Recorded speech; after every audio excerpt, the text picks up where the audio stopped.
Class 7. This is the last clip of history, chapter 4, the Mughal Empire. In last clip you had read about Babur, Humayun, Sher Shah Suri and Akbar, and there are two policies of Akbar through which he became popular all over India. Mughal nobility, Akbar's and Rajput, and religious belief of Akbar. So let's start it. Babur जब India आया था तो वो अपने साथ क्या किया था, यहाँ शासन करने के लिए तुरानियंस और ईरानियंस को लेकर आया था, और यही लोग इसके दरबार में रहा करते थे और इसको एडमिनिस्ट्रेशन में हेल्प करते थे. जिसके बदले बाबर इनको क्या करता था, जागीर देता था. तो इन लोगों को अमीर्स कहा जाता था. बट बाद में उसने क्या किया कि इंडिया के जो मुसलमान हुए, जिन्हें शेख ज़्यादा भी कहा जाता था, उनको अमीर का पोस्ट देना शुरू किया. तो इनके जगह पे इंडियन अमीर साहब, बाद में ये लोग रिवॉल्ट किया तो उसको दबा भी दिया गया. तो इसी पॉलिसी को हुमायूं और अकबर भी फॉलो किया. तो अकबर जब शासन करना शुरू किया तो अकबर स्टार्टिंग से ही ये चीज़ रियलाइज़ कर लिया था कि यहाँ बादशाह तभी बना रहा जा सकता है जब तक कि हिंदू और मुस्लिम दोनों को एक जैसा ट्रीट किया जाए. इसके लिए इसने बहुत सारे सुधार किए. इसने किया क्या, पहले लगता था पिलग्रिम टैक्स, मतलब कोई व्यक्ति यदि ये तीर्थ यात्रा पे जाता है किसी भी स्थान में, चाहे बनारस हो या कहीं और, तो वहाँ जाने पर उन जगहों में घूमने के लिए टैक्स देना पड़ता था. इसे 1562 में एबॉलिश कर दिया. फिर पोल टैक्स या और जजिया देना पड़ता था, यानी तीर्थ यात्रा के लिए कोई जाता तो उस यात्रा के लिए भी टैक्स दो, 1564 में. फिर पहले क्या होता था कि ज़बरदस्ती हिंदुओं को मुस्लिम बनाया जाता था, उसको भी इसलिए एबॉलिश कर दिया. यानी अच्छी अच्छी पॉलिसी लोगों के फेवर में पास की. और राजपूत ये एक बात और क्लियरली जानता था कि अगर राजपूतों से अच्छा रिलेशन हुआ तो इसका एम्पायर लॉन्ग लाइफ चल सकता है. तो राजपूतों से रिलेशन को मैनेज करने के लिए इसने 3 तरह के पॉलिसी को अडॉप्ट किया. पहला था मैरिज अलायंस, दूसरा था प्रॉफरिंग पोस्ट ऑफ अमीर्स, तीसरा था बाय बैटल. मैरिज अलायंस में क्या करता था कि पहले राजपूत के सामने दोस्ती का या फिर विवाह का प्रस्ताव रखता था. इसमें एक एग्जाम्पल है अंबर का एक राजा वारमल का, जिसकी बेटी का नाम था हरखाबाई, वही जोधाबाई के नाम से फेमस हुआ. उसने अपनी बेटी का विवाह अकबर से किया, जिसके वजह से अकबर ने उसे अपने दरबार में अमीर का पोस्ट दिया. और ये इतना मतलब रिलीजियस था कि हिंदू वाइफ के साथ क्या करता था, उसे हर हिंदू रिलीजियस प्रैक्टिस करने की आज़ादी अपने महल में दे रखी थी, और ये भी उसमें पार्टिसिपेट करता था.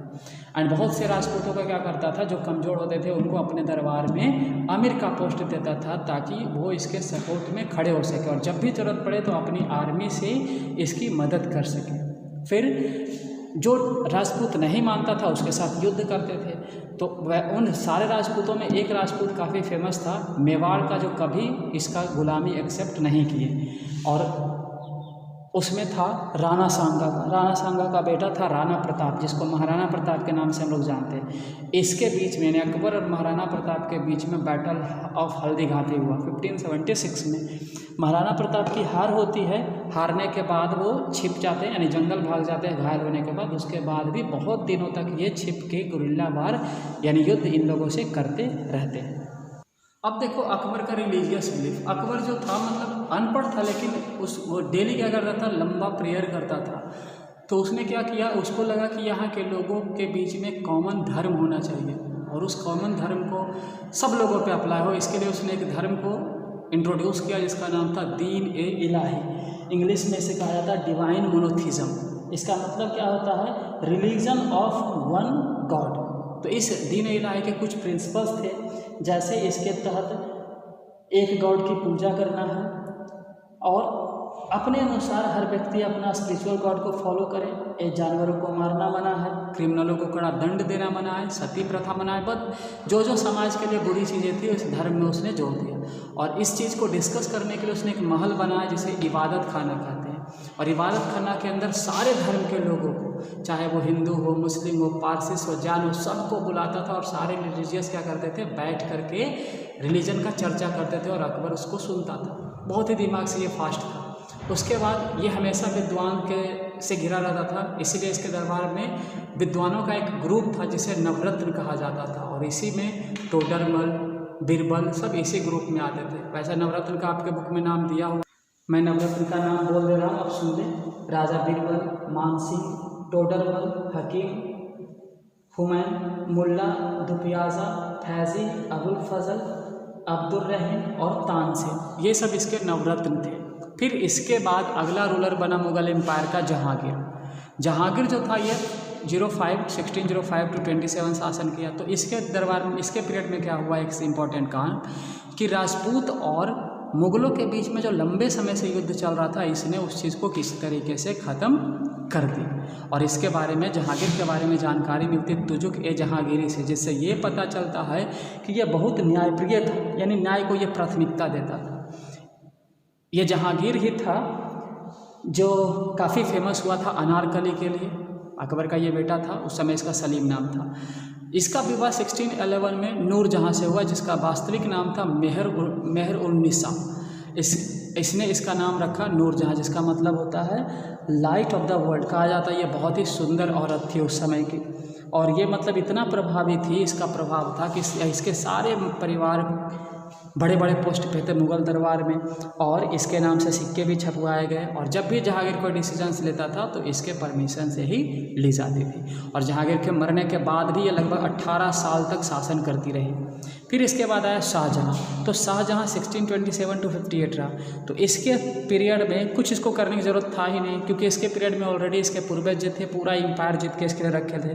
तो इसके पीरियड में एक काम हुआ क्या कि इसके समय में आर्किटेक्चर का बहुत ज़्यादा विस्तार हुआ, क्योंकि शाहजहाँ का नाम सुनते ही सबसे पहला आर्किटेक्ट का सीन आता है ताजमहल का।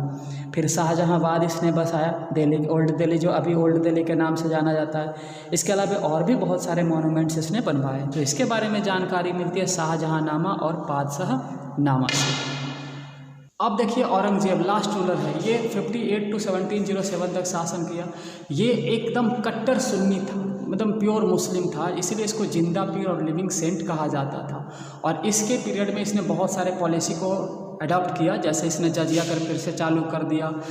फिर टैक्स जो था पहले कम ली जाती थी उसे बढ़ा दिया, जिसकी वजह से इसके राज्य में बहुत सारे रिबेल हुए, जैसे आगरा के जट ने भी रिबेल किया, फिर बुंदेल और सतनामीज ने रिबेल किया, और सिख और मराठाओं का त्रिबोल सबसे भयानक था। सिखों में रिबेल किया था सबसे पहले इसके अगेंस्ट में गुरु सिख तेग बहादुर, जिसको इसने पकड़ के उन फांसी पे चढ़ा दिया। जिसके बाद सिखों ने अपना एक खुद का आर्मी बनाया जिसे खालसा कहा गया, और सिखों के 10वें गुरु गोविंद सिंह तक ये युद्ध कंटिन्यू चलते रहा। गुरु गोविंद सिंह के बारे में चर्चा है कि उनके 4 बेटों को इस औरंगजेब ने क्या किया, फांसी पे चढ़ा दी थी। तो औरंगजेब के, और दूसरा ग्रुप इसका क्या था, मराठा, जिसमें शिवाजी का नाम फेमस है। ये लोग भी काफ़ी दिन तक इससे युद्ध करते रहे, यानी ये पूरा लाइफ औरंगजेब युद्ध में ही बिताया। तो इसके बारे में जानकारी मिलती है इन सोर्स से, आलमगीरनामा, नुस्खा ए दिलखुश, फुतुहात ए आलमगिरी। अब इसके बाद जो इसके सक्सेसर हुए वो इतना एफिशिएंट थे नहीं। आमिर जो थे वो रिवॉल्ट करके स्वतंत्र राज्य बनाना शुरू कर दिए। तो ये मुग़ल एम्पायर हालांकि चला 1857 तक, जो 8 में पढ़ोगे, बट पावरफुल जो और रूलर थे वो यहीं तक रह गए। और इसके बाद धीरे धीरे मुग़ल एम्पायर टूटना शुरू हो गया। ये रहा ऑब्जेक्टिव इस चैप्टर का।